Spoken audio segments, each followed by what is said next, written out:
Tell me what you had for breakfast. Unique New York. I had pancakes and patty mayonnaise. She was like a piece of roast beef, it was white turkey in between 2 slices of sourdough. Wait, you need to go back. Did you say pancakes and 2 pieces of what with mayonnaise? I said Patty Mayonnaise, the character from Doug.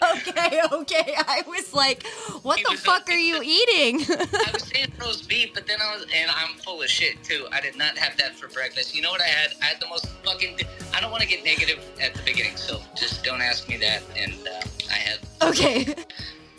I want to be for sure to show at the very end, the front, okay? Okay. And then, so like, after I nailed the nastiest joke, it's bananas. So coconuts is safe word, bananas is turn around. You did it, right? Bananas is turn around. Because, so look. Turn around. Every now and then I get a little bit tired. Turn around. Every now and then I get a little. Right. But look. Okay, you see the front? Yeah. Oh shit.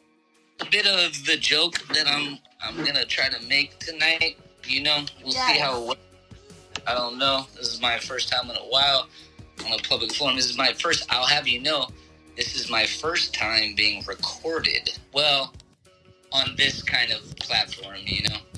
You've never podcasted before? No, I have not. So, I'm excited, and I hope it goes well.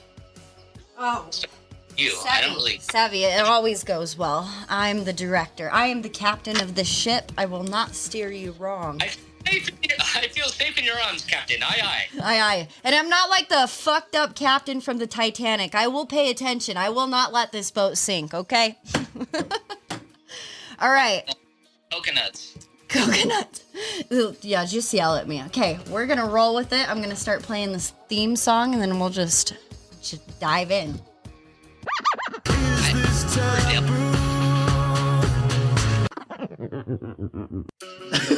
You know what this is. What did you ever?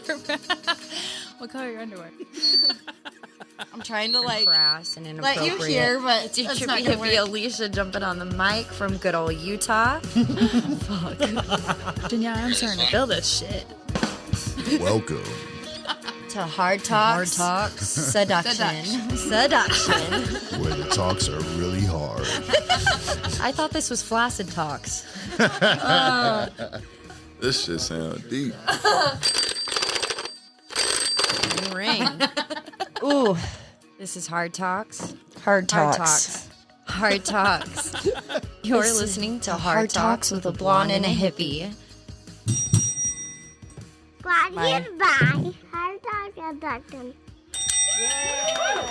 Ooh, I'd hit, but not like in just only for the bell. Not. It's ring for sex. You're not really my type, and plus we're friends and shit like that. Usually I ring the bell when like something so outrageous is said, it just has to be celebrated. You know what I mean? But You know what's fucked up? If I go and search in my fucking cupboard right there, I have the exact same bell. see, and a previous sexual partner bought this for me, so it's even more fitting, I suppose. But oh my God, you guys, it has been a hot fucking minute since I have been in my own recording studio. You are listening to Hard Talks with a Blonde and a Hippie. I am your trippy hippie, Alicia, jumping on the mic from good old Utah. And I'm joined with a special co-host for the evening, all the way from Santa Barbara, California, Savvy Shields. All the way live, 805, baby! 805. Oh my God. So really quick before we dive in, I want to throw a disclaimer in because I always fucking forget it. I curse like a sailor. I don't want to be responsible for your sweet innocent children saying fuck or goddamn or the fuckery be real, because it is. So just slide in on your own time, and we're gonna have a good time. Have a funny, epic conversation. Going to catch up with an old friend.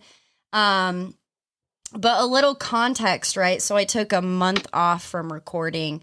In fact, I even recorded a few episodes, but I just wasn't feeling it, man, you know, between editing and everything. Like I had episodes, I just didn't put anything out. And, you know, instead of kicking myself, I was like, okay, you know, like this is obviously just what I need right now. And so I appreciate my Hard Talks fam's patience. But we're back and we're in business, and this is gonna be a fucking good episode. It's funny because how I know Sevi is through my aunt who's been on the show, and she's actually at Burning Man right now, and God bless her. Ups to AB, you know, Amanda Berlin, fucking legend in her own story. My goodness, she is a fucking legend. There are some myths, but mostly legends.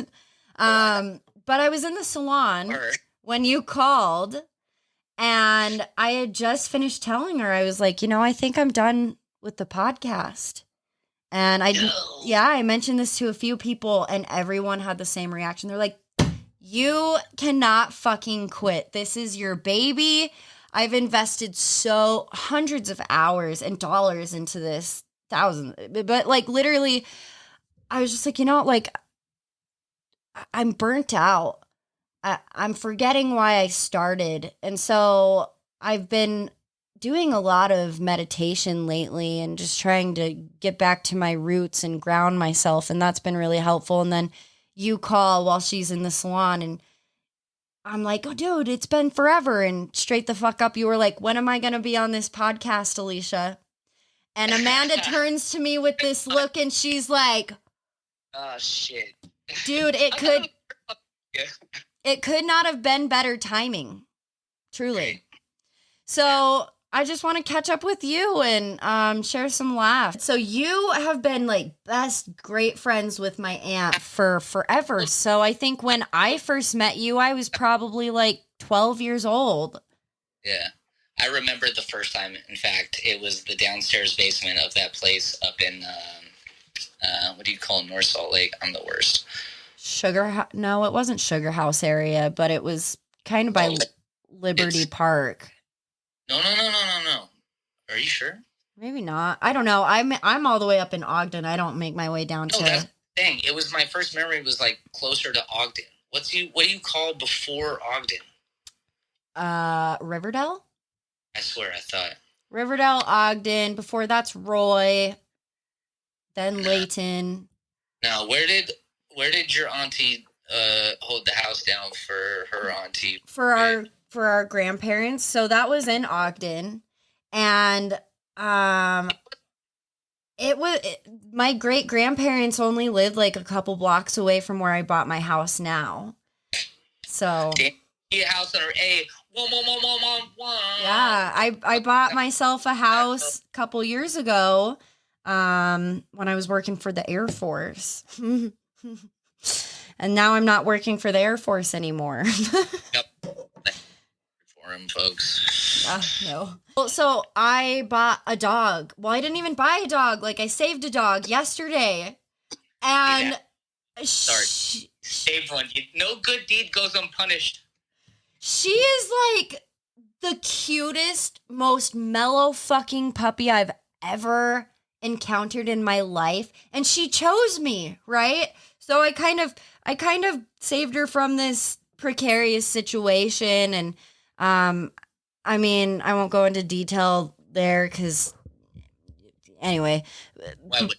Well, just because like they're overbreeding, and at this point now you're doing it. Just come on, carry on. They're gonna get in trouble. So they're just trying to like get rid of all these litters of puppies. And so my coworker comes in yesterday. Like some alien, like future breeding shit. I'm telling you, the people that breed fucking animals are suspicious to say the least. Yeah, and it's kind of sad too if you don't do it properly, you know, or have the means to like that's a different species. never mind. Yeah, take good care of them. Anyway, so I go and there's all these fucking dogs and I sit down in the grass and all the dogs are like super hyper, nipping at me and wanting to bite and play. And my little Janie, I named her Jane, Mary Jane Lane. I said, what a cute boy this morning. And then I looked at the video again. I was like, oh, fuck, it was a girl. That's okay. But like, she's a pit bull Rottweiler mix. So she's going to be a big girl. But absolutely fucking adorable. Those, like that, especially that combo of pit and fucking Weiler, like, that is the cutest thing. Like, and I was having some health issues at the time, and you know, it really cheered me up. So I'm glad I could send the video, cause but she when I say she chose me, like I sat down and all the other dogs are freaking out, and she's just like the slowest one to come up, and she just like kind of pushes them all out of the way and just sits on my lap. Period. And it's just so chill. Like she doesn't bark. Someone rang my doorbell, my neighbor, when you first called. She didn't bark at the door. She didn't whine to get up and go potty at all in the morning. Like I had to wake her up at 5:30 and like take her out. She went pee and poo immediately, got her treat, dead ass asleep immediately after. And I'm just like, oh my God, please stay this way. Like I just never knew I needed a dog, and I've only had her for 24 hours and now I can't remember what my life was like before I had her. So I get it. Like kids, no, but like straight up, I mean, you know, my cat chose me like that too. Yeah. Exactly. 100%. And in fact, this is actually a funny story. I can't believe that this came up, but you wanted a funny story. So go.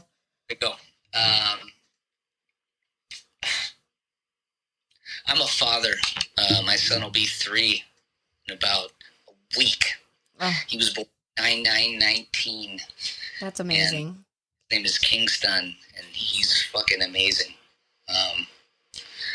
However, you know, Jack, the cat, Mustard, was my firstborn son, you know, and like, it was weird. We developed this crazy bond, like, over time, you know, and really taught me who I was as a human being. And I know that sounds crazy, but it's not. No, I get it, because you've had a kind of crazy life. Yeah, but so then fast forward through all that shit, you know, whatever. He traveled with me through, you know,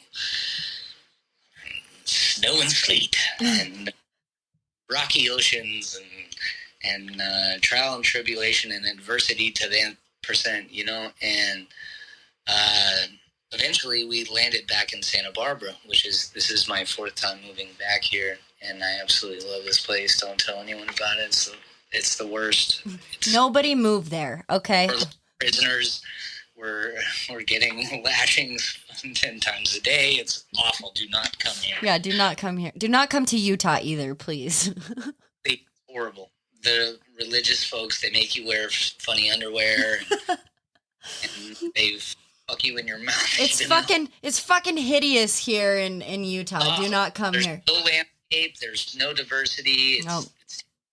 Anyhow, I'm gonna reel it in. When my son was born, the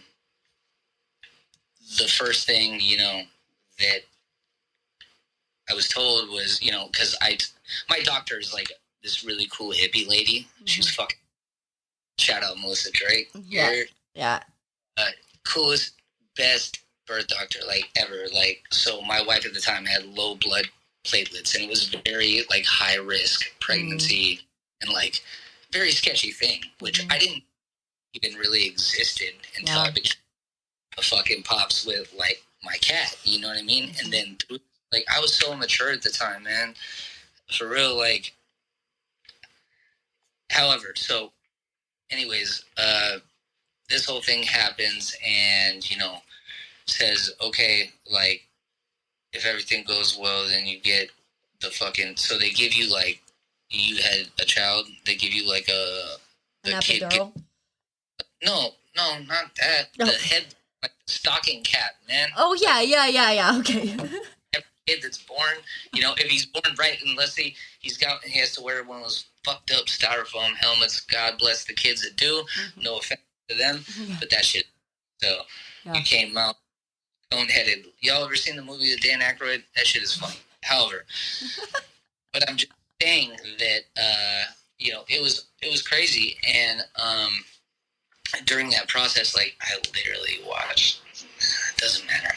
I said I wasn't going to get into this stuff, but it's part I almost watched a person die, right? And it was super intense, and I had Bob Marley playing in my fucking thing in my gown. I hadn't slept in days. I was a fucking mess, and super intense. Yeah. And then I come home, my mother was in town, God bless, shout out Terrell, but she was helping with the cat and the whole birthing thing and whatever, and so she was at the hospital, and I get like brief moments where I'd like go out and check on my cat and like fuck with him, right? And I came back one day, and there's green spots all over the floor, and this man was, lethargic and just making noises all crazy and whatever. And then, dude, so Kingston was born 5 weeks early, right? Shit. But she had this like blood issue and whatever, right? Mm-hmm. Did not fucking get into this. Well, we don't have to. We're here. Okay, we're here. This is a monumental moment in your life. Yeah, this is the one you asked for. All right. So he had these platelet issues, or she had these platelet issues and whatever, and it was all wild, and then yada yada, we went there. She was in labor for like fucking days, days. I was wilding. I hadn't slept. I was a mess, this and that, and then it finally happened, and it like blew my mind, dude. They threw up a fucking blue, like, I swear to God, Alicia, they put up a blue curtain. Did she have a C-section? Yeah, but she was about to die. Oh, God. Dude, literally, like, it was crazy. I have Bob Marley on my iPhone in my fucking, they gave me, what do you call those things, scrubs? Yeah. Yeah, nurses' outfits. I had the hair thing and the feet stuff and whatever. Dude, side note, I had a 6-man security team in the hospital the entire time I was there. It was awful. Why? I don't know. I just must have looked a little crazy or something. Because Sevy looks a little suspicious in his scrubs. Oh, it's sus. But yeah, whatever. Come home, blah, blah, blah. See all this stuff. This is right before whatever. Mind you, my uncle was flying in from wherever, and he had to redirect his flight and fly into San Diego and drive up from there. And my mother was here, and that was it. And there was no other family or friends and whatever. And so fucking blah blah blah. It all happens, right? Yeah. And at the last second, I run home to check on my cat. And motherfucker's all fucked up, lethargic, green puke all over the floor. I'm like, what the fuck, dude? So I immediately, and it was kind of like later at night, about this time, in fact. And so I'm like, fuck. I like look up the things, and I take him to this pet hospital, and they straight human trafficked my cat, blood. I didn't know that you could sell pussy for pound like that. Like, for real, I would have been in the cat slinging pussy world. What the fuck? Like, pussy. Like, I'm talking about cat pussy, okay? I'm saying, if I knew that you could sling pussy like that, I would have been in that world, because I used to be a savage. I'm not like that anymore. Now I realize I'm a cat, but before, when I thought I was a dog... You were a dog when you were a dog. I would have been collecting bank off of cat pussy. I fully understand that metaphor now. You were a dog when you were a dog. I go to the thing, I drop him off. I'm like, hey, my wife is in fucking labor. I'm having a kid. I just need you to take care of him. I'll be right back. I'm right up the street. Call me anytime. We'll be right there. Blah, blah, blah. calls me back, fucking takes him hostage, and says, "You're gonna need to give me $3,500, or you're never gonna see him again, and you can like euthanize him, or you can what was the other thing?" She goes, "Oh, I have a veterinary friend up in Los Olivos or some shit like that that'll take care of him and whoop-de-wop, but you have to sign the papers." And What I'm like, the fuck? yeah. And so that was literally, this was right before my son was born. They're blackmailing you with your own pussy. My own pussy. My pussy put me in the penitentiary, okay? I don't even have a, but you know what I'm saying? This is like such an astounding, if you understand what I'm saying, like, this is what you asked for. Like, this is the most chaotic moment I've ever heard in my life. I'm serious. Like, it's crazy, man. So, you know, I'm not going to say that I did anything, but somebody that I may have known may have caused mayhem, like GTA mayhem, inside the same clinic, and ripped up papers multiple times and maybe caused a giant scene. And I would do that. Are you fucking serious? And yeah, it got really out of control, and I ended up kicking it. I mean, whoever did these things. Someone, your really good friend. My really nearest and dearest pal maybe have kicked him out, and I got like an hour alone with my cat. I played him music, and I put him to nighty-night, you know?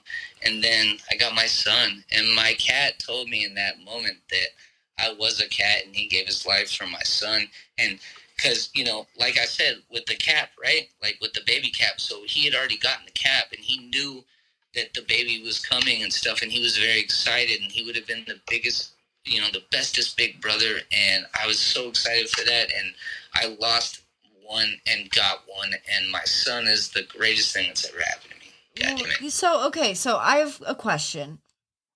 So what was the green puke from? Did he get into like some cleaner from under the sink? I don't know how it happened, but he got a bladder infection, and his what do you call that? The thing that your bladder's in.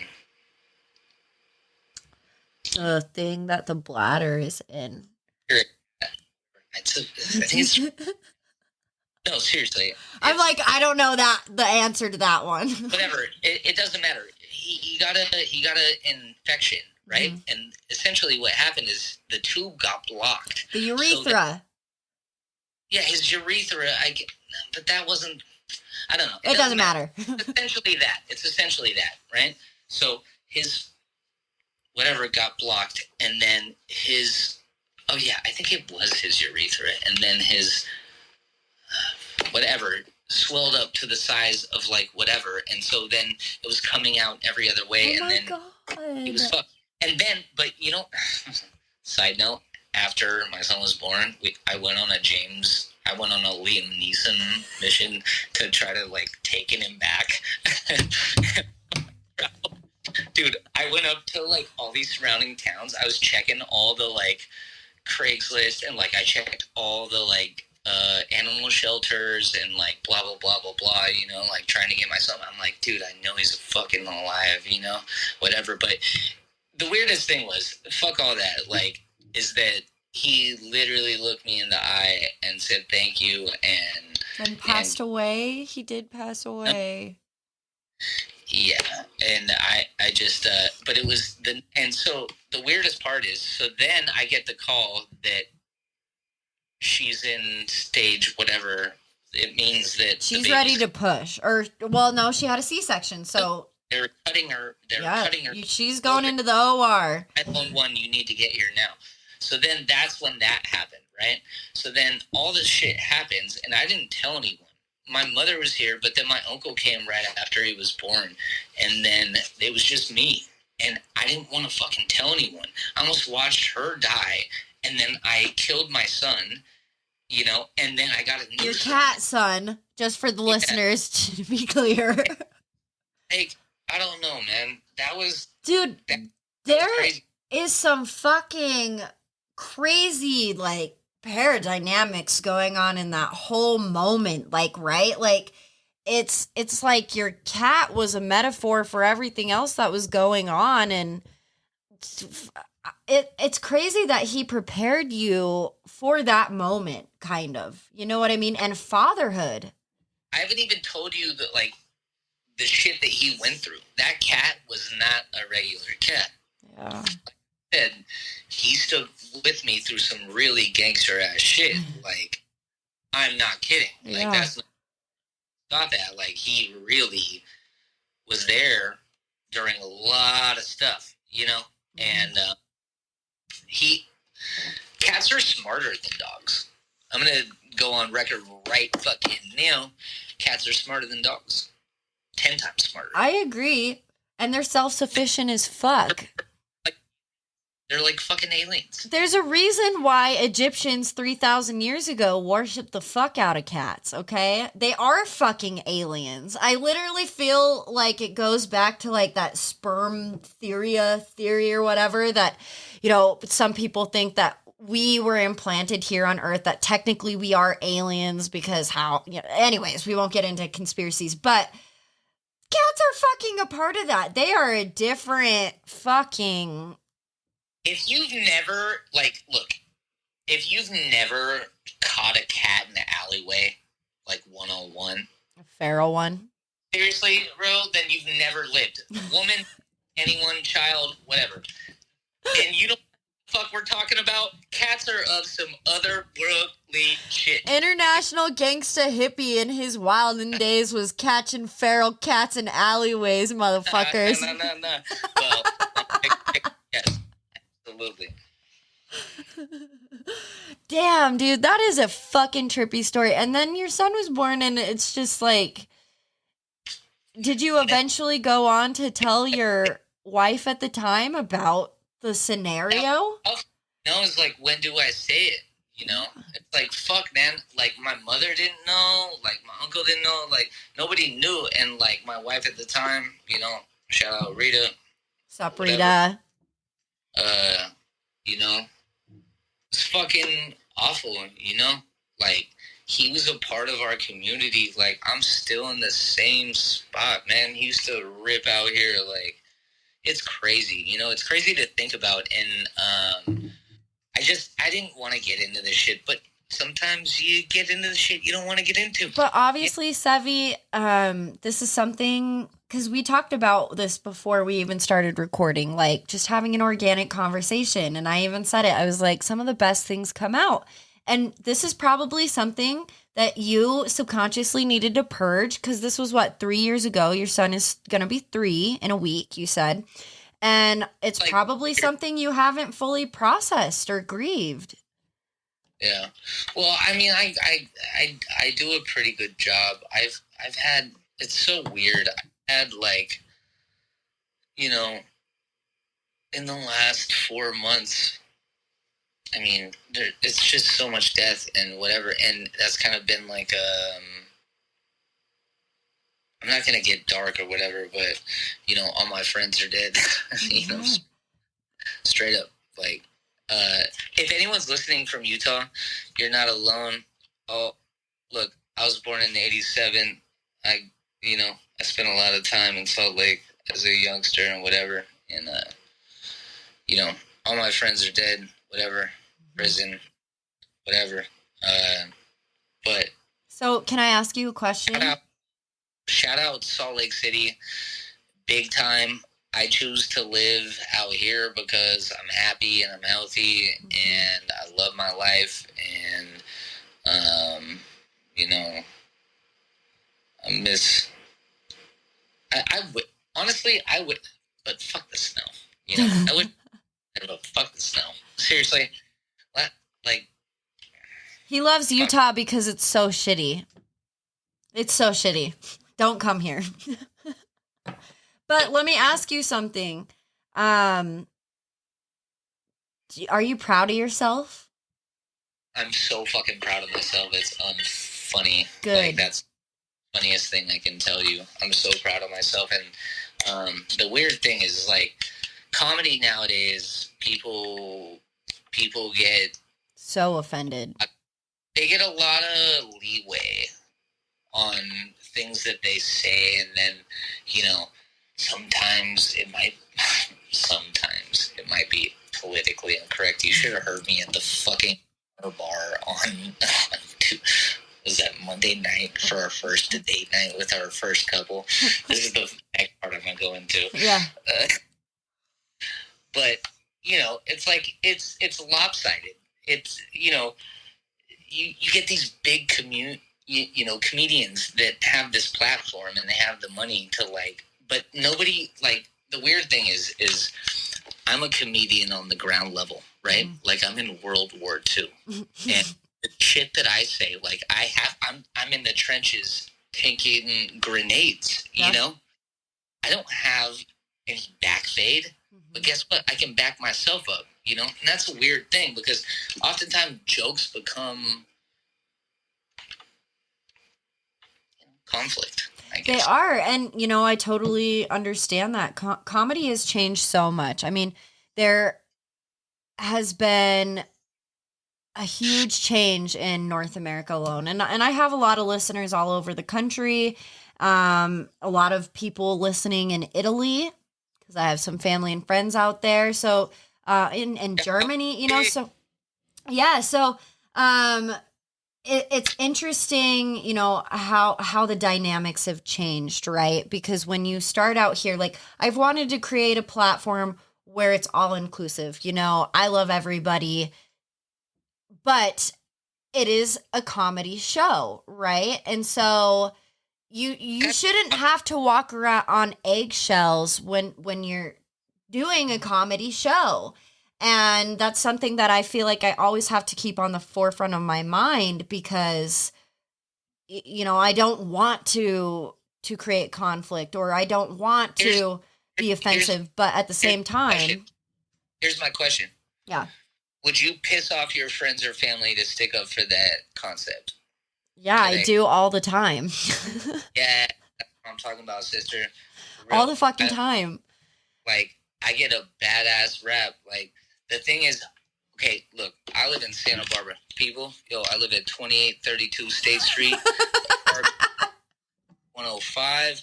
You can catch me Monday through Sunday. I got the sick kid with the ill bitch, and I'm loving life. And the ill bitch. All the neighborhood knows me. I keep this whole neighborhood safe, period. However, I also make everyone laugh, and I also entertain everyone. You've been that way as long as I've known you. You've always had the biggest, most caring heart, but you've also always been the person who wants to have the best time. And I sacrifice that for anything. Yeah. Life is way too short. And the thing is that the only thing that I could ever press to anyone is have the best time every day and just please try to make it count and fucking enjoy yourself, whether it's at your own expense, someone else's, whatever. You can always ask for forgiveness, but indulge in the guilty pleasures and indulge yourself, have fun, but don't do it at someone else's expense because that's unbecoming and then you're kind of a fucking piece of shit. But just have fun.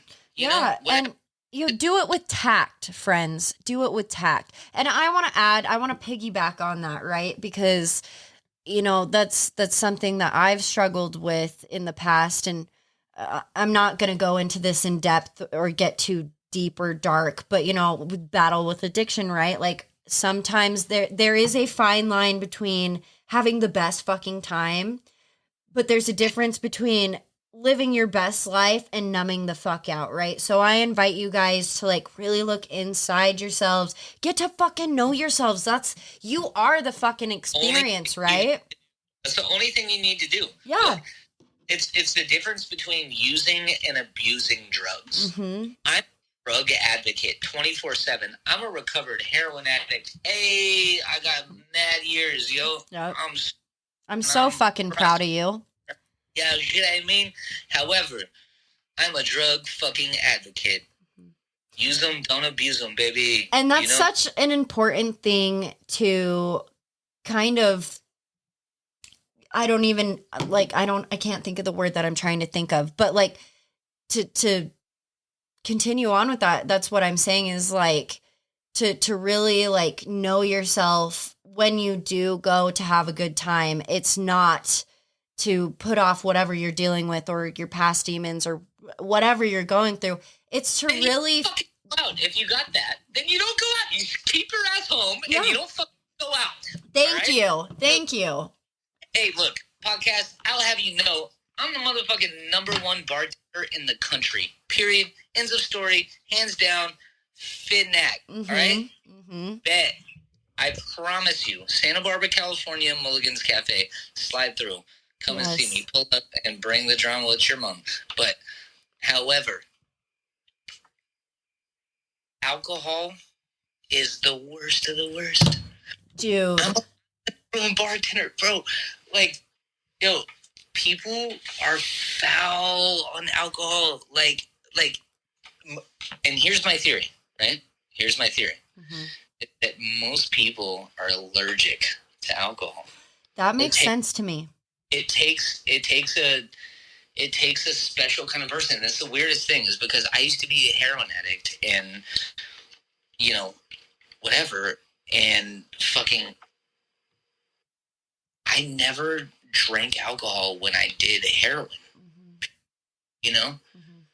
And it's the weirdest thing, but like, I never did drugs when I drank, but alcohol for some people is just fucking, they turn into different ass people when they drink, you know? And there's a difference between a good drunk and a bad drunk. And I mean that in the sense that some people can drink and be lovely and have a good time, and other people drink and become angry and hostile and violent. And so it's also about being self-aware, right? Going back to like really knowing yourself and kind of making the experience better, not necessarily like just to. But this is a comedy thing, so I still want to fucking make a point. All you motherfuckers out there, and I want to talk like Joe Pesci when I say this. Please joke, do. You motherfuckers, you motherfuckers don't understand. Just because you don't understand doesn't mean we don't understand, all right? You fucking figure out your own shit, all right? You talk to your mother, you talk to your father, but you don't fuck with us, all right? We got it figured out, too. You just fucking worry about yourself and ask me about my mother and father. You don't fucking worry about it. There. Okay, and I've talked about this on the show too. One of my all-time favorite movies. Like I literally watched this in the hospital when I was getting ready to give birth before I got to the point of pushing. Was My Cousin Vinny, man. Have you seen that one? Ring the bell again. Fuck that. Come on, Blau. My Cousin Vinny, you know that movie? Fucking love that movie. Yo, that's the so one. Good. That movie that nobody fucking knows about. Nobody knows about My Cousin Vinny because he's always in the. Joey Diaz is like one of the main characters in that movie. Great comedian, shout out. Yes, and there's so many good lines in that movie, and I've showed so many people who are close to me that movie, and now it's like a friend favorite. And like people identify that movie with me now because. Isn't it weird how we do that though? Let's stop and touch on that. Yeah. Because I've been someone like, seriously, I grew up, I was born in 87. You're right? 1987. I was born in 95, bish. Yeah, what the fuck? Yo, check me out. Isn't it weird? And I'm going to table this for all of humanity right now. Seriously, this is my gift tonight for your podcast. Okay. Why do we feel like we take ownership over art that's not ours? And we need to hide it from other people? Literally. It's so funny, because we'd be like, ooh, this is my fucking jam. This is the best album that ever came out. I ain't gonna tell nobody. It's because of the fucking hipsters, man. It's because they turned it into I heard this first. And it was like, bitch, I've been listening to this person for like the past 3 years. You've been sleeping, right? Hey, that brings me to another point, and I really wanted to talk about this because this is a platform that I haven't had, and I have this conversation frequently. And this is where I set you up. Set me up, Sevy. So where does kindness turn to violence? What? Go ahead. Well, I just want to know. Like, I think there's a very fine line between, like, are we talking violent as in like physical or like angry and hatred? Physical violence. Okay. Well, I think when like things can't get resolved. And I'm fast forwarding because I know we're kind of low on time or whatever. You know, I don't know what you got going on, but I just want to ask, where is the thing, and is it ever okay? That's a really good question, Sevy. You know, there's such a fine line between love and hate, right? So unless you're getting drunk, fucked up, sorry, let me turn that down, at like a bar and you're like wanting to get into some shit with a stranger, Okay. that's a different story. No, but for the sake of argument, that's what I mean. Okay. Say for the sake of argument, you're at, let's say for the sake of argument, you came to see me, right? Mm-hmm. And you're at my favorite bar in the world, and you're totally safe, but, you know, because it's in my neighborhood and blah, blah, blah. But, sorry. But all of a sudden, shit pops off, right? And you get fucking freaked out. You know, there's some physical altercation, whatever, right? What point, like, let's say it was you and me, and we're having a long conversation, and all of a sudden we're in like this, you know, James Cameron movie, and this you heated argument. Sweet couple that are like FBI agents, and we're sitting at the counter, and then these fools come up, and then they fucking say some whatever, you know, blah blah blah blah blah. You know how it goes, and then all of a sudden, at what point? I'm making a joke, but do you understand? What point is physical violence okay? Seriously, I mean, because you definitely have a point. This is the same thing as asking how much, you know, someone could have sex with you for. It's the same exact point. I mean, essentially. So, you know, I will say this, like, I think people who go out looking for fights have some deeper issue, if you know what I'm saying. Of course. No, but those are the people that shoot people. Those are the... Yeah. You know how many people, Alicia, you know how many house parties I've been to in Salt Lake City alone where I've seen people shot? Like, get shot? There wasn't just a shooting, you saw people get shot? You know how many people's faces I've seen get blown out of the sides of their face? What the fuck, Sev? I'm sorry, I don't mean to do this, but I'm just saying that in Salt Lake City, yes, absolutely. So, do you understand? One of our best friends, shout out, I'm not even going to do this. I don't want to go negative tonight. This is supposed to be on comedy. I don't know what the fuck we're doing. But listen to this, though. Coconut? It doesn't, coconut. Okay, safe word. But, you know, this is a good question, though, because, like, in society, like, even if you're on substance, because I'm a big raver, right? And, right? Hard talks, right? We're doing hard talks. That's what it's here for. What's the point of violence? What's the point of violence? That's my question. There isn't a point. There really isn't. And I don't think there's any rhyme or reason or any level of communication that couldn't be had to resolve it before it got to that level. Even in a scenario such as being at a bar, right?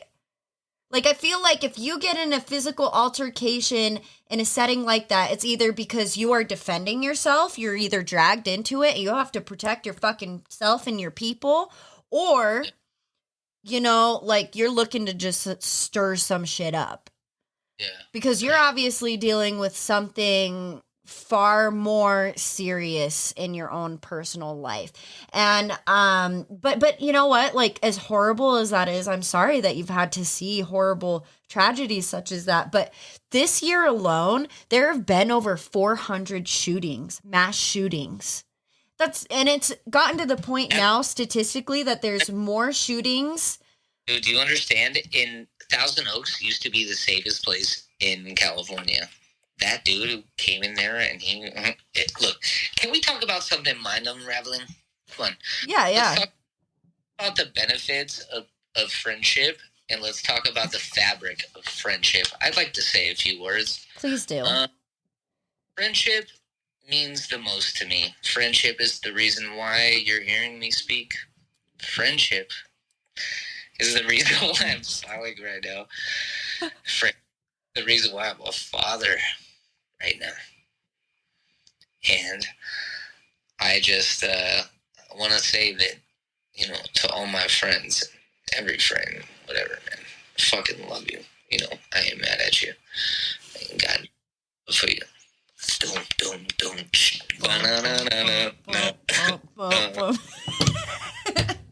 No, I mean, I think it's going off of that. My son just started kindergarten on Monday.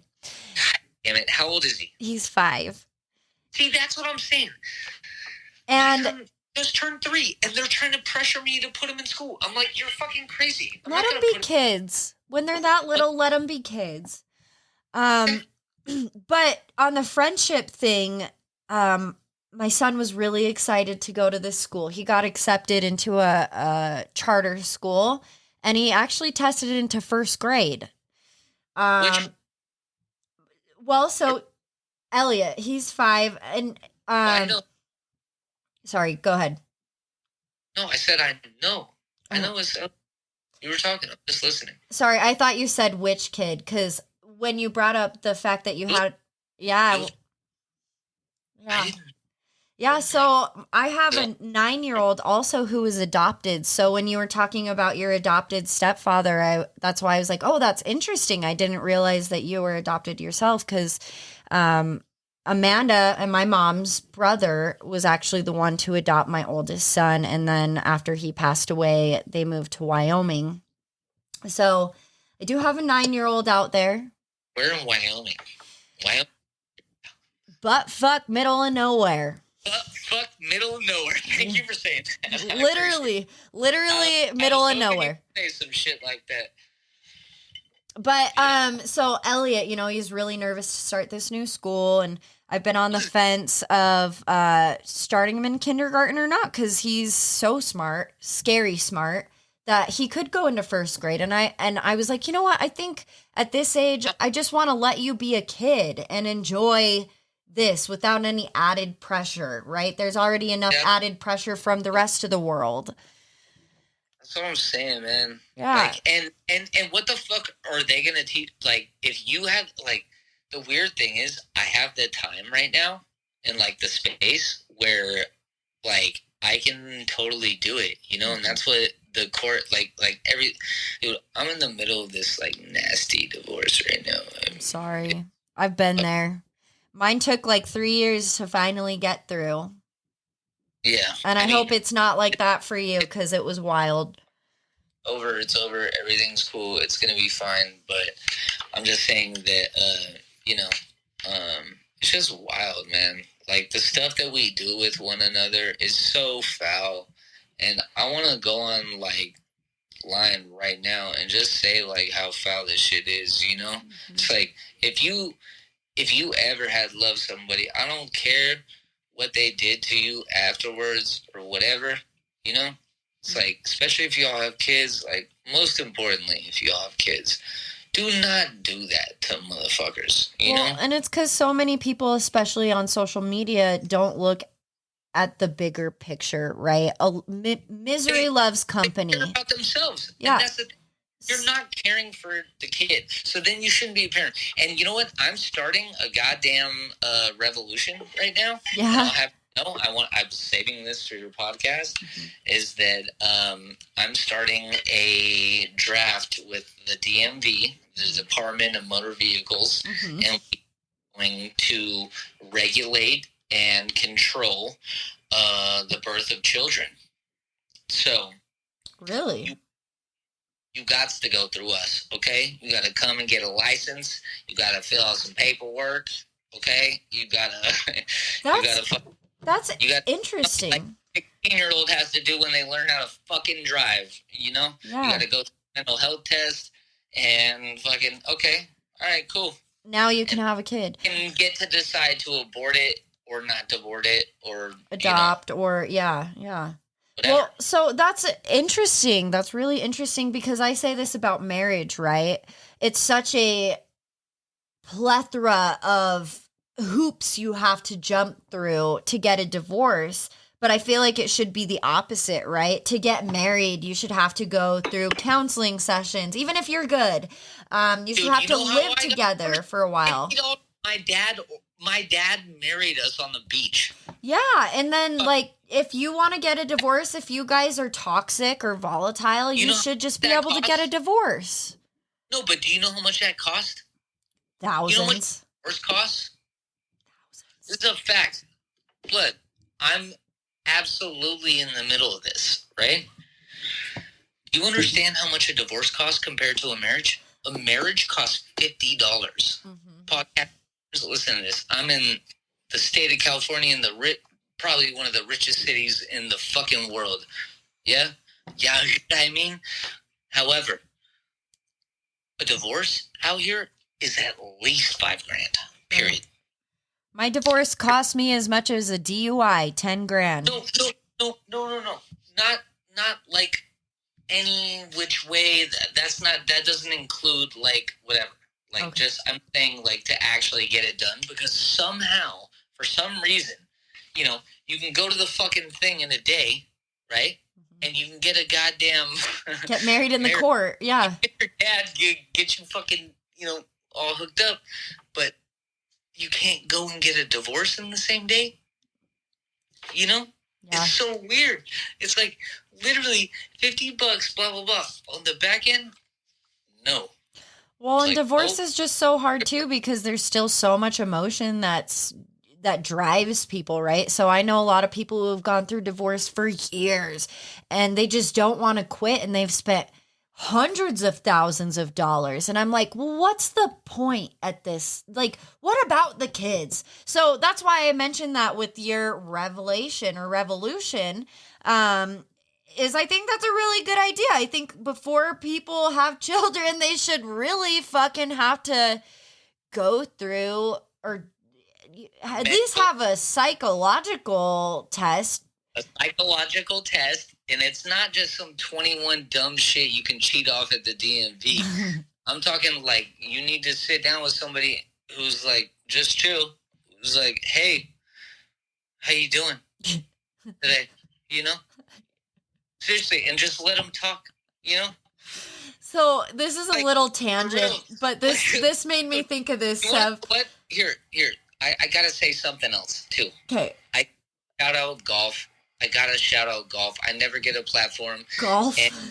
Like golfing, the game? The game of golf. Okay. Yeah. Ladies forbidden, so keep quiet. Continue.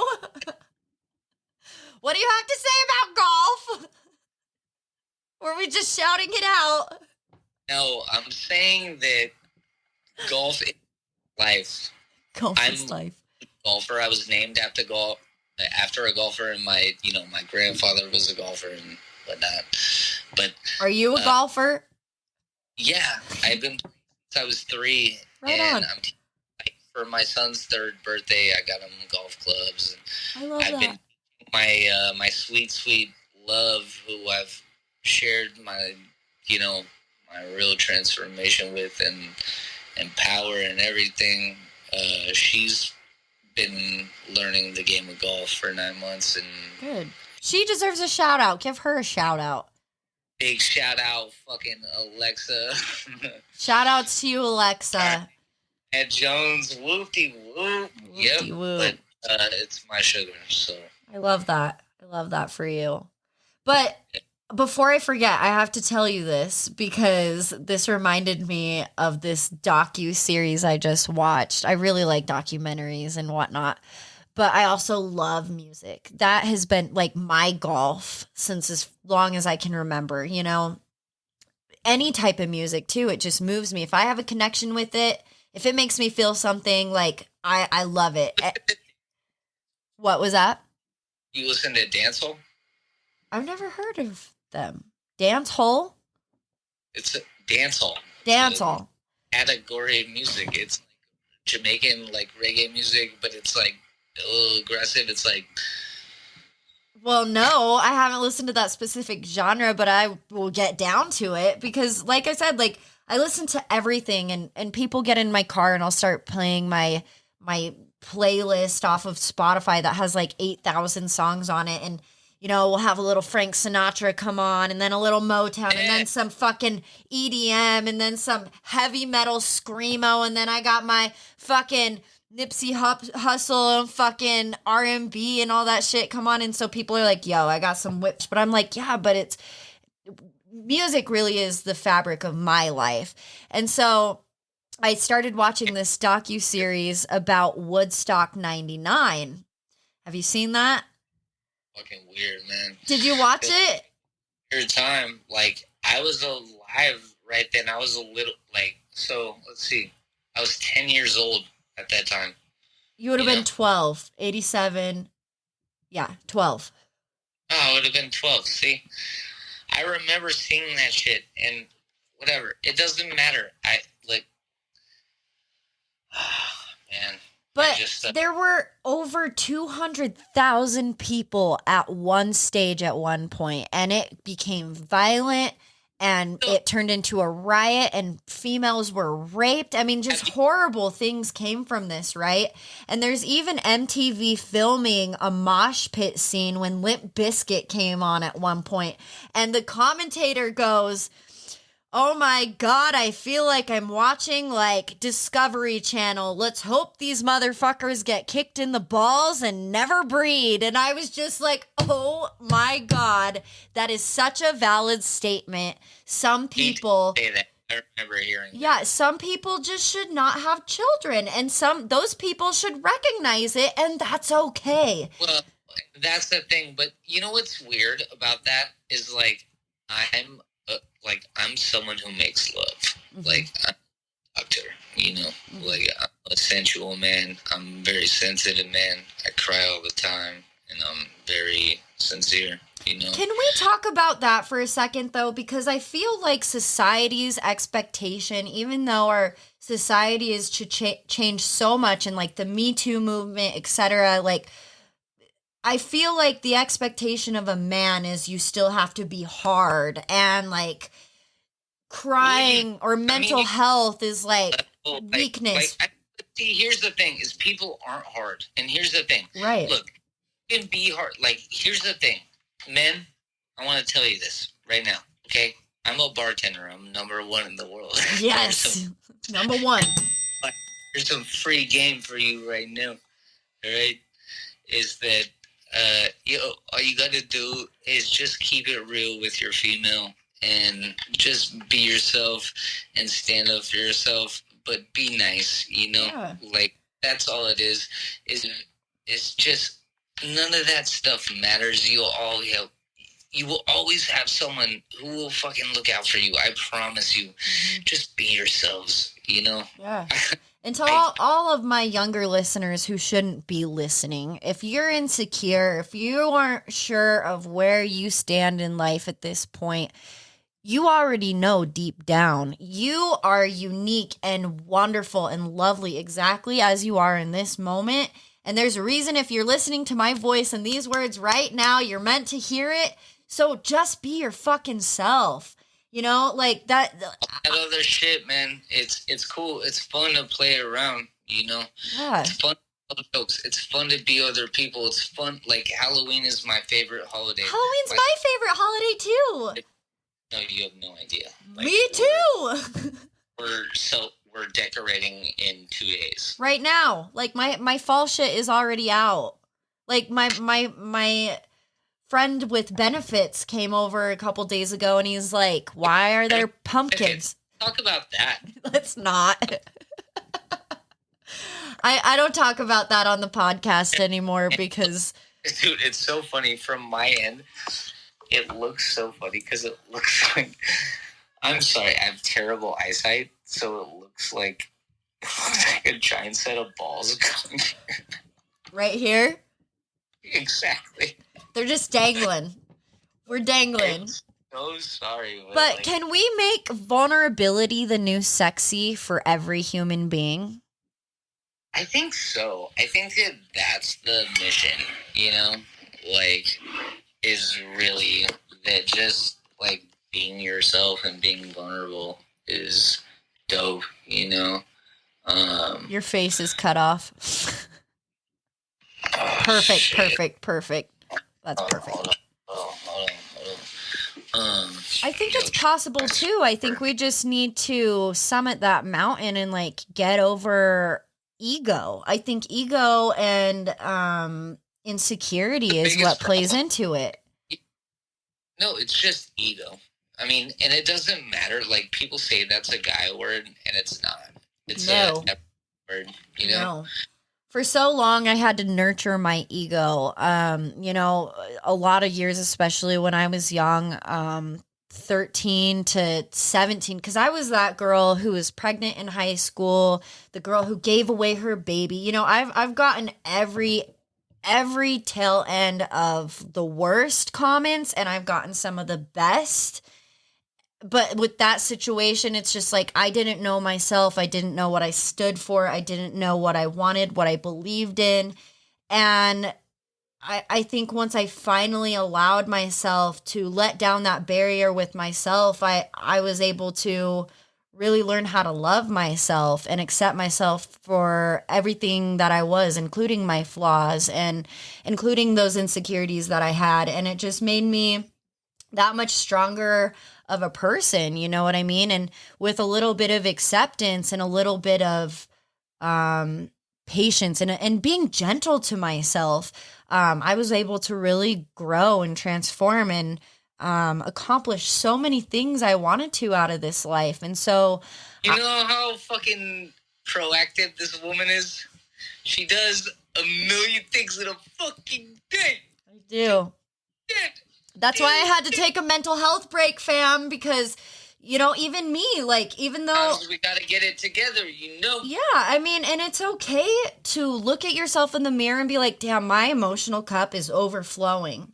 And it stems from anxiety for me specifically, right? Because a lot of the time I'll be like, why am I feeling sad or melancholic? Why am I not 100%? And sometimes it's okay... all the time it's okay to be like, I may not understand why I'm feeling this way, but I'm going to live in this moment and allow myself to feel this way to be able to get through it and learn from it. You know what I mean? It needs self-awareness. Yes. Look, the first step, look, I pressure everyone who's listening. If you're fucking listening to this thing, try some martial arts. Okay. Do something that requires, like, self-discipline, whether it's, like, making your own bed or, like, doing your own laundry or fucking cleaning a house or, like, taking care of And if something. you have depression or anything, even smaller than that, like, celebrate those small wins. If you showered today and that was difficult yesterday... Yeah, let's go. If you fucking like left your house today, got in your car and went into a different space, you know, more applaud to you. You know, like it doesn't have to be this big fucking task. Like just celebrate being alive and breathing and celebrate those small wins for sure. For sure. And something I'm going to hop way back to really quick is, you know, you brought up friendship and how important that is, right? You can't maintain or have a healthy friendship or relationship with anyone if you don't have a healthy friendship or relationship with yourself. Point blank, motherfucking period. Y'all know that Love starts within, man. Mm-hmm. And I'm going to use jealousy as an example, right? Like if you are on social media and you feel that little green monster like start to come up of like a little bit of envy or jealousy looking at someone else, that's not because of that other person. That's a projection of yourself. Just like try to have sex with that person. Yeah. Like that's the thing. That's what you should do. Me and Amanda went to a retreat not too long ago, and there were a bunch of workshops. And one of the workshops was about intimacy with yourself, right? And they brought up jealousy and envy and insecurity. And she straight up was like, why don't you go masturbate to those thoughts? So anytime you have those negative feelings or thoughts, instead of it being negative, it'll slowly turn into a positive and an orgasmic sensation, right? Goodness, I cannot wait on it. So all that pent up anger, Sev, all whatever you're dealing with, go fucking have a moment. Dude, it's so weird. So I just want to say I'm a dad and Sneak. They just got home. He's in there crying. She's trying to put him to sleep. Right? Yeah. Well, I can let you go because this morning. No. Listen, this is the funny part. This morning.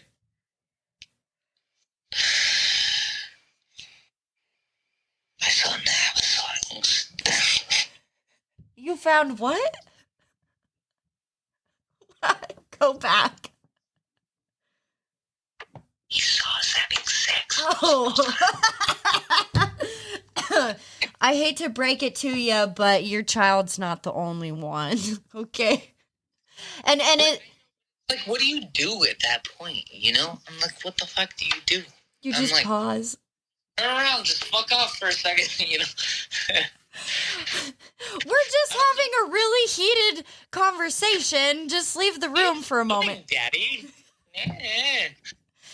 But nothing is as embarrassing as when you are having a moment to yourself. And usually those moments for me are in the shower because that's the only time I get privacy. And the locks on my doors don't work. So at least your kid's at a younger age and yours didn't walk in on you making love to yourself. It happens every day. I'm going to tell everyone on the record, I have no shame. I masturbate while I take a shit. Right? So, like, it's my, I'm a dad. You know, I got short. Go work, and then she comes home when I go to the work. So it's like, kid and whatever. You got to space your time out. You gotta occupy it properly, and you gotta really work it out. You gotta do it. And it's not just for it doesn't just help the negative things and coping with things, but it's also a huge release in endorphins and serotonin, and it lets go of fucking frustration. Yeah, there's nothing better than masturbation.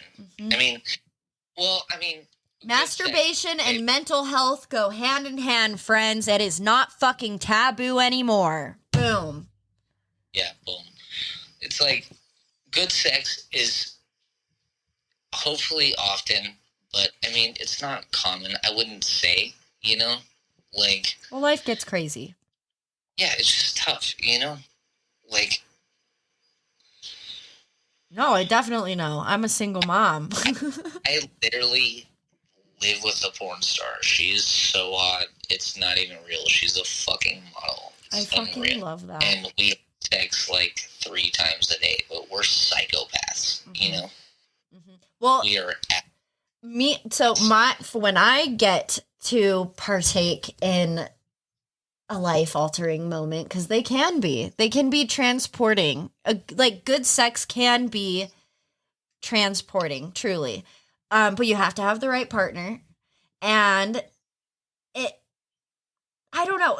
I've had days where it's like, you just can't get enough of it, right? And so I don't think that's a psychopath thing. I think it just means you guys are doing it right. And kudos to you, because I've been labeled the machine by my friend with benefits, and it's like, you know, it's okay. And I also only have small windows to where I can accomplish this. So you better be ready for. As a parent, though, like, it's weird. It's hard getting laid. Like, imagine that. Like, people don't get that, you know? It's like, you're fucking, you know, it's like, I don't know. Well, it's hard too because there's this stigma that still surrounds sex, right? Even though it's more openly and easily talked about, it's been perceived as a like dirty thing for so many generations, and it's just one of the most natural, most human things that you can do. Same with masturbation. And so it's like, I don't know, I really want to try breaking that stigma. Like, sex is beautiful, you know? It's kind of like substance, right? You have to do it right, in the right mind, in the right setting. You know, we're fucking 35 years old. I just celebrated my birthday. I'm gonna live for a fucking while. You know, I mean, what are you gonna do? What are you gonna do? Just enjoy it every time you can get it. No, it's just that I think that honesty is the biggest thing, you know? Transparency, man. Yeah, I think that, you know, there's a lot more value to being, like, actually honest about the things that everyone thinks and deals with, you know? And try to do my best, you know, to be the best man that I can be for my son and my family and everyone I get to know and, like, stand next to and whatever, you know? So it's weird. From my cat to here now, man, I'm like fucking like the Green Goblin. But don't get it twisted, I'm still a villain. Even villains have backstories, Sevi. Well, that's where I'm laying it out right now. We're going to Marvel story. We're going to be like, oh my God, my kid is an absolute monster. He's awful. He's only into pumpkins and Halloween, spooky stuff, and whatever. I'm totally reaping what I sow. Yeah. Right now, in real time. It's so wild. But, like, I feel like not enough people talk about that either. The gift of parenthood is also witnessing your kid transform into this, like, tiny little human being with their own personality, right? And something Amanda and I were talking about was being light with your kids and having fun with your kids and watching them have fun. And it's just, like, it's a whole nother, like, fulfilling thing about parenthood. It's really beautiful. Extremely beautiful, but it's mistaken constantly. You know how many, look, I'll tell you right now, the number one problem in this country is unwanted children, period. That creates every single problem in this universe. That's on everything, like, unwanted children, you know? Fucks people up, and then, you know, whatever. But well, now without getting political, now people are fucked to. Anyways, yeah. No, it's just sad. It's like, look, and it gets back to our thing of like it's a joke, but I'm still, like, kind of being lightweight serious about, like, look, man, you got to get a fucking driver's license. You got to, you know, you can die for your country at 18. You can't have a fucking beard till you're 21, but you can have a kid any fucking time. That's ridiculous to me, man. Yeah, now, like, 13-year-olds are expected to have babies if that fucking happens. So, I don't know. I think for thousands of years, and I know, but I think you have a good idea. Like, that's in, like, dude, you understand the average expectancy for birth from a female was like 13. 13, yeah. Yeah. And they're all, like, getting impregnated by 40-year-old nasty, wrinkly men. You know, here's a question that's not so serious. No, here... He might have been, you know, Beauty and the Beast. He might have been a really good guy, but he just looked bad or something. Back in medieval days, I disagree. I think that was a shitty And he was a really nice, handsome man. I think they were dirty and nasty, and there's just disease and famine, and they're shoveling their poo out in poo buckets, and then they're like, oh, it's a nice little 13-year-old. She has good childbearing hips. I think I'll court her for a day. Here's another thing that nobody talks about, okay, is the amount of little boys that got fucked, you know? It's like it's always about the women, you know? What about us? What about us? What do you mean? Go, you need to give me more context on that. Dude, the most desirable people in the Roman Empire were little boys. That's a fact. Ew. Well, and I mean, it's still kind of true with the Catholic Church today, so how fucked is that? I'm not getting political. I'm just saying I'm saying that there's a weird sexual premise in man and woman that needs to be acknowledged, you know? Mm-hmm. It's like I agree with that. You know, that kind of makes me go ahead, sorry. Fun is fun. Fun is fun for anyone. Okay? Whatever you do, whatever you choose to do, consensual, cool, boom, have some fun and make it regular. You know what I mean? This is my advice to everyone. Make it regular. Say you're bisexual. Say you're gay. Fucking say you're transgender, whatever, and just make it cool.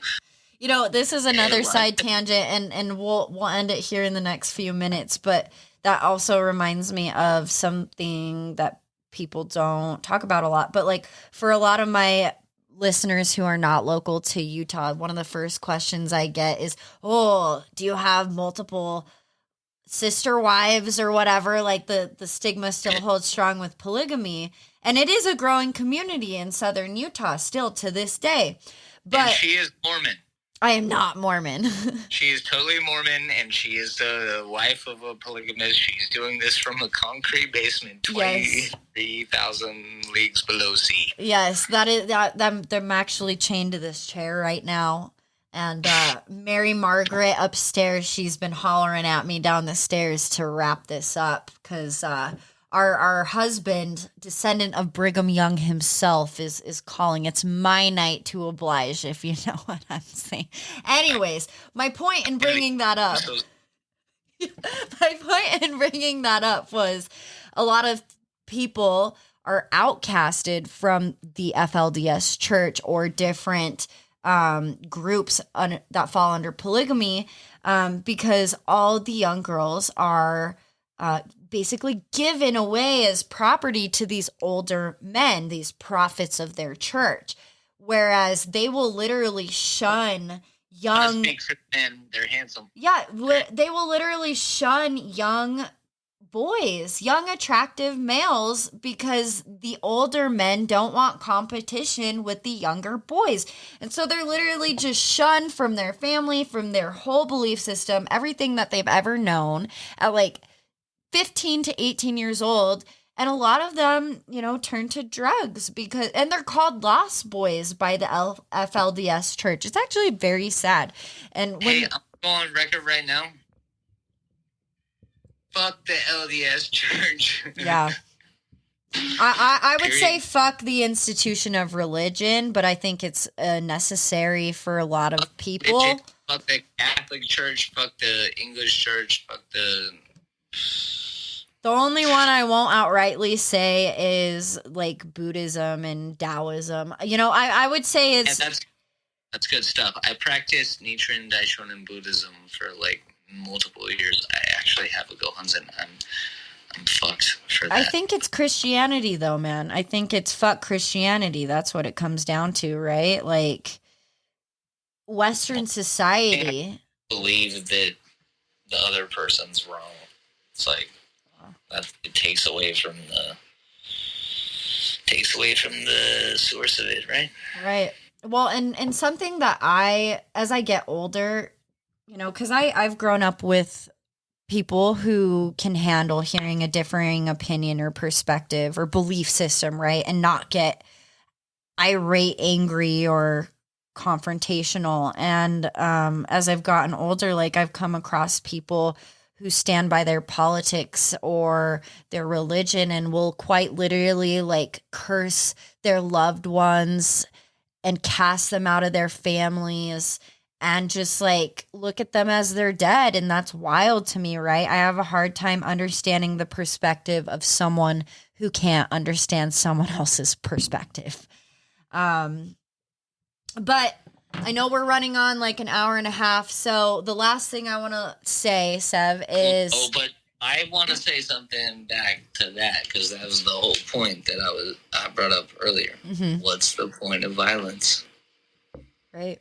It's a serious question, man. Like, I'm not fucking around right now. Like, what's the point of violence? I think it's a moot point. I think it comes back to ego. You seriously think so? I really do. No, I but really not do. in like, I'm not talking about like a world war scenario. I'm talking about like a personal scenario, okay? Like, what's the point of violence? Let me give you an example, right? Can I speak freely? Speak freely. The other night, I'm standing in my own world's favorite bar. Mind you, I'm the number one bar. The number one, people. Number motherfucking one. You're. I mean, okay. But oh God, I'm standing in my world's favorite bar. You know what I'm saying? And I'm standing there, and fucking okay. Let me get a little backdrop. My sweet sugar, who's in the room right next door to me, giving my son a bath rub and putting him to sleep, came up to help me close my bar down. And so we closed the bar down. We went to the other bar, which the incident happened, whatever. Mm-hmm. And as we walked up, there was a guy outside, and they have like this weird little, so the stage is like, it's a dive bar, but it's like the backside is like I don't know, what do you call that? Like, it's like a European like auto body shop. Like, they do like custom shit for like really nice cars, you know? Mm-hmm. Anyhow, we're back, and I walked outside to smoke a cigarette, and I smoked Marlboro menthol. Shout out Marlboro. Oh my God. Yeah.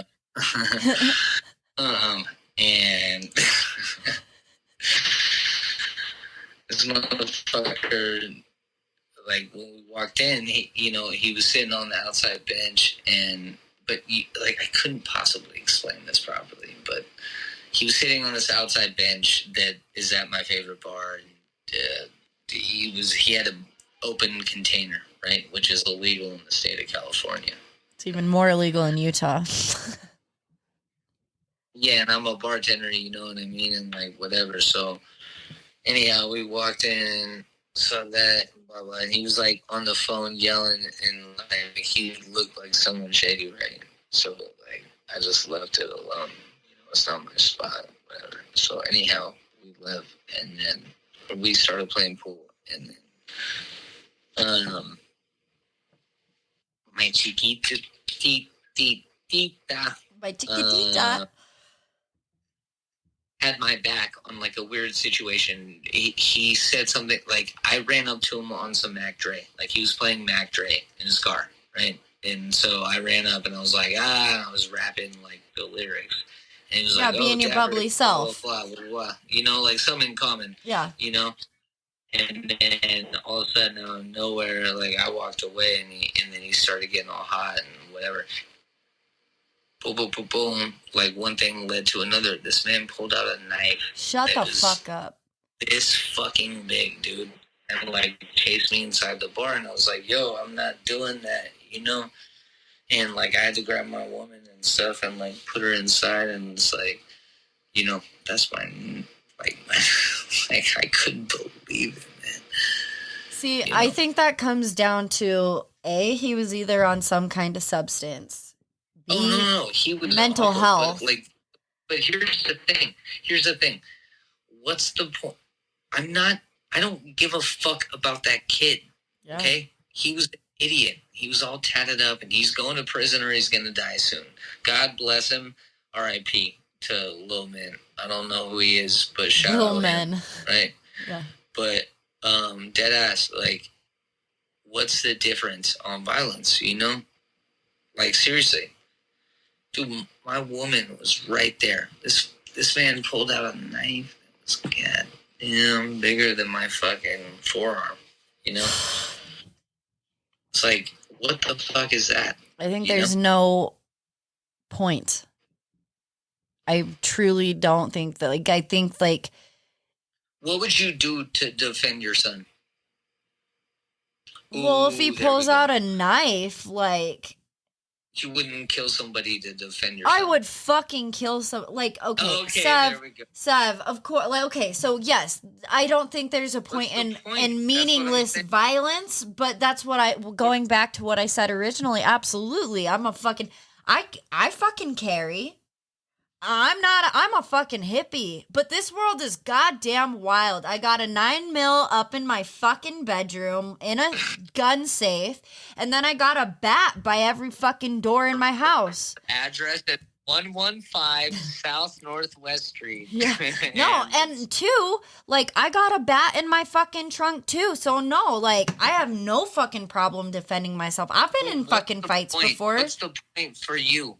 I want to know. Want to touch on so that is what you mean by the point. I mean, like, my son is fucking sacred and my life is fucking sacred, right? And so is it just over your son? What about you? No, it's fucking over me too, right? So, like, we talked about having a deep friendship and connection with yourself. Like, I fucking love myself. Like, if I'm not around, like, it's not just me dying or getting stabbed in an alleyway by someone who's fucking tatted up, probably high off a fucking rock or something. Like, something. Yeah, like, it...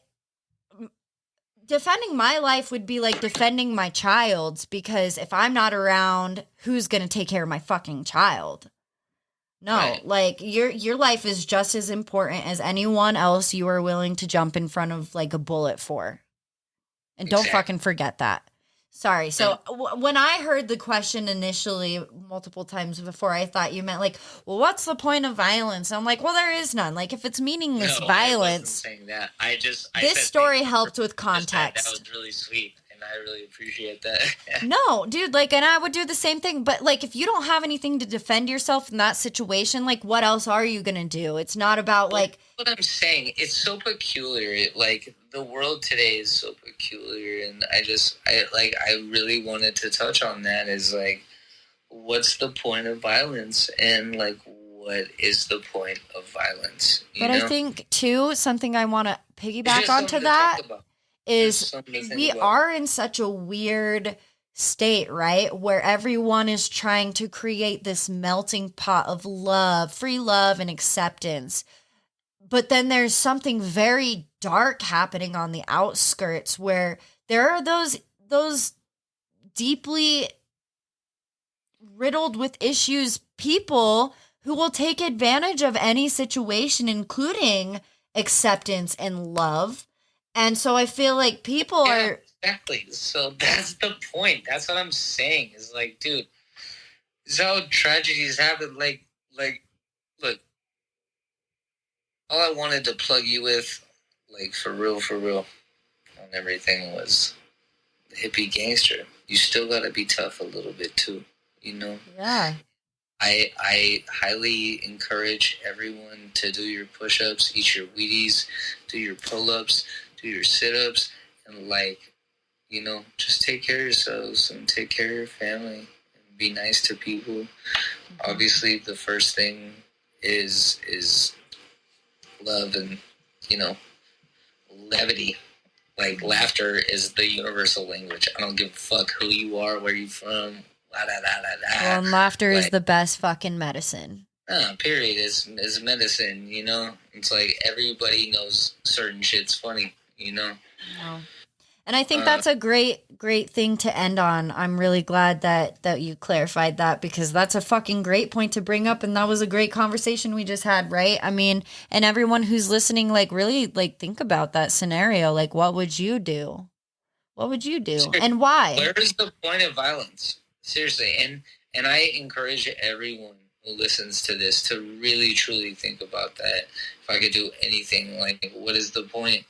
You know, what is the point? But there's a point, but what's the point? But where is the point? Where is the line until violence comes into play? Yeah. Yeah. Where is it? Well, Where and is as a it? female Why is too, it? speaking. How do we avoid it, and how do we heal that and change that, whatever? You know what I mean? Yeah. And how can we be better? Because, you know, I'm a ninja, and I like to think that I'm smarter than motherfuckers too. So I hope you can ninja the way out of that situation. Yeah. And speaking to all of my female listeners, right? Like, as women, like, we have that worry in the back of our minds on a consistent everyday basis. Walking out from a bar alone, you know, going out alone, pumping your own fucking gas, like going to the grocery store. Who fucking knows in this day and age, right? But, you know, My mom went on a date with Ted Bundy. You want to hear that story? we might have to save that one for next time, but that's fucking wild. I wouldn't have been here if she didn't. Dude, that's fucking wild. Yeah, no, so women, like, open your eyes, be self-aware. Women are the shit. Men suck. Women rule. Yeah. There is no God, guys. It's a female. She's a goddess. I hate to break it to you, but no, like, take care of yourselves. Be aware of your surroundings. Be aware of who you are spending your time with. How you're going to get home if you're out, you know, having a good time, you know, like, make sure you make a plan as a woman to like get home safely and take care of yourselves. And two, like, I love that you said that. International Hippie Gangsta said it best. Have all the love, be accepting of everyone, but do not bring your guard down. Like, keep it up, right? You know, you are the one, you are the captain of your ship. You as your person, you are the one who is driving that train. So you're born by yourself and you're going to die by yourself. I hate to break it to y'all, but that's how it is. No. And I say that all the time on this show. We as ourselves are our only constant, truly. And this ever-changing web of life, because change is fucking beautiful. I love change. I beckon it at this point in my life. But people come and go. You are your only constant. So fucking take care of yourself. Protect yourself. Protect your light. And hey, but let me ask 2 questions, because you ask me questions all the time. I wanted to ask you a couple. Okay. What's it like being a single mom this second? This second is really good. That's a loaded question. Because it differs every day. Sometimes. What's the most offensive thing that you want to say right now? The most offensive thing I want to say right now is,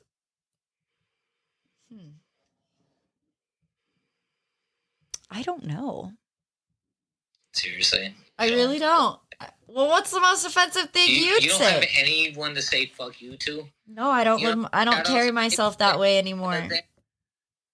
I used to. What do you mean you do? Everyone has someone to say fuck you to. I don't care who you are. My father, he's a fucking gentleman and a scholar, but he could go fuck you, fuck you, fuck you. Everybody can say fuck you to somebody. I would absolutely say fuck you to my ex-husband because he makes my life pretty difficult, but we are on good terms as of this recording. Obviously, that changes every day too. I've just gotten to a point in my own healing and whatnot that I try and, like, if I were to die tonight, I don't want anyone, like, I don't want to have bad shit between anybody, including the people who have done me the most harm and who have betrayed me. Yeah, but it feel good to say fuck you sometimes? It does. It does. And I do that in privacy. Oh, I don't talk be about him on This this is show. about honesty, right? It's not about the person, all right? It's not about the person. It's about the therapy of saying fuck you. Fuck. You know how long I do it? Listen to this. Fuck.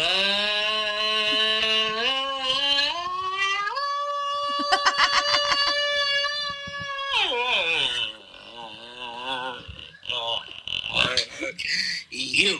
You know where I say Yeah. fuck you is usually like over a lake, on a mountaintop, or into a pillow, because for me it's like you already said, it's not about the person, it's everything all at once. With my anxiety, it's just like I get so overwhelmed sometimes that I will scream and I will cry and I will punch things, and you need that release good for you. sometimes. Yeah. So fucking good for you. But good for you. pinpointing one person specifically, nah, like not necessarily anymore. Hold on one second. My kiddo is at the door. Or hold on one second. My kid is screaming too. I know. Okay, well, Sevi, Hey, I look. appreciate Hey, you. Hey, look. Come You guys. in! Come in! We're throwing a super spooky pumpkin party. Y'all Okay. can all come. It's shit. It's by, we'll just call it La Cumbre Country Club. I'll come through. He's gonna be old. It's gonna be about it. We got Master P performing the halftime Perfect, show. thank you. Gonna be a haunted house. There's gonna be drinks and ortives and blah blah blah. And it was so wonderful being a guest on, their wonderful show Yes. here. Sevi, thank you for taking the time out of your crazy busy schedule, being #1 bartender in fucking Santa Barbara. It's always good Not catching Santa up. Barbara, it's in the country. Show me some respect. Show you in the country. I show you my respect. No, I really do. I've always respected the shit out of you. I'm not I'm not a monkey. I don't put a drink in a glass, and that's not a racial joke at all. He's Is like literally people do that. Like people think like, oh, so you make it like a really nice cocktail. I'm like, no, I don't. I'm gonna force you to have a shot in a beer, but you're gonna love me. You're gonna kiss me on the way out. Well, no, seriously, I've always had such mad respect for you. I'm so stoked that you wanted to be on the show. Thank you for catching up. And next time we record an episode, because we have so much more to talk about, I hope to have you sitting next to me in person. Dude, that's my seat. I got a dare seat, you. Right? Yo, you guys understand? Shout out Shit Did. You understand? My big bro that gave me the game. That was our thing. I have a seat. So is there 8? Unless you. Okay, I'm going to wrap this up. We'll be in touch, though. This will drop tomorrow, so I'll send you the link for it and everything. So just share it to all your peeps. You guys, I appreciate you listening. I love you guys so much. You're such beautiful human beings. Don't ever forget that. If you want to give us a follow on Instagram and Facebook, you can at Hard Talks with BNH. We are also on Twitter at Hard Talks with B1. If you want to send... Also, if you want to have sex tonight, we're at 277555 San Luis Obispo 93105. Just come through and you knock 3 times, and I promise you it'll be cool. We got candles, we got roses. Don't worry. It's going down. It's going down. If you guys want to send us an email chiming in on this episode or any comments or whatever, you can email us at hardtalkswithbnh@gmail.com. But until next time, you guys, and Sevi, I love you. I love you all. Have a great rest of your week. Hey, do. Bye.